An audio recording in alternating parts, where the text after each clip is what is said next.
Capítulo 50. José lançou-se então sobre a face de seu pai, e rompeu em pranto sobre ele e beijou-o. Depois José ordenou aos seus servos, os médicos, que embalsamassem seu pai.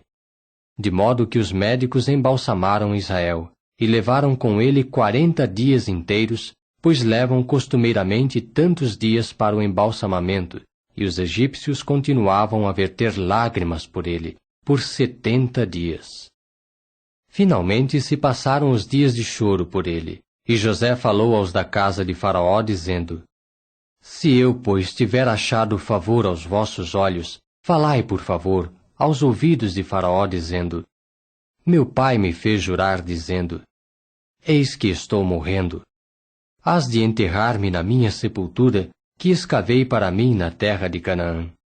E agora, por favor, deixa-me subir e enterrar meu pai, após o que estou disposto a voltar. Faraó disse, portanto: Sobe e enterra teu pai, assim como te fez jurar.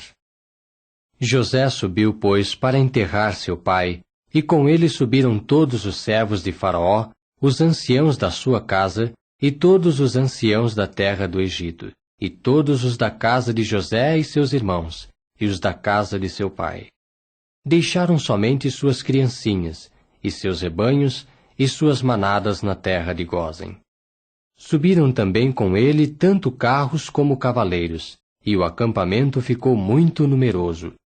Chegaram então à eira de Atade, que está na região do Jordão, e ali realizaram um grande e forte lamento, e ele prolongou os ritos de luto por seu pai por 7 dias. E os habitantes do país, os cananeus, chegaram a ver os ritos de luto na eira de Atade e exclamaram: Este é um grave luto para os egípcios. É por isso que foi chamado pelo nome de Abel-Misraim, que está na região do Jordão. E os seus filhos passaram a fazer-lhe exatamente como lhes mandara.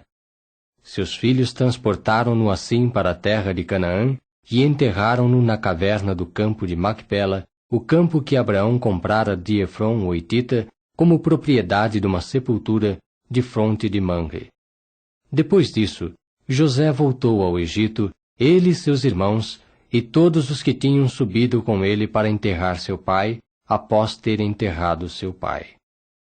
Quando os irmãos de José viram que seu pai estava morto, começaram a dizer: Pode ser que José nos tenha rancor, e seguramente nos pagará de volta por todo o mal que lhe fizemos. Expressaram assim uma ordem a José nas seguintes palavras: Teu pai deu ordem antes de sua morte, dizendo: Isto é o que haveis de dizer a José. Rogo-te, perdoa, por favor, a revolta de teus irmãos e o pecado deles, por te terem feito mal. E agora, por favor, perdoa a revolta dos servos do Deus de teu pai. E José rompeu em pranto quando lhe falaram. A seguir, seus irmãos vieram também e lançaram-se diante dele e disseram: Eis que somos como teus escravos.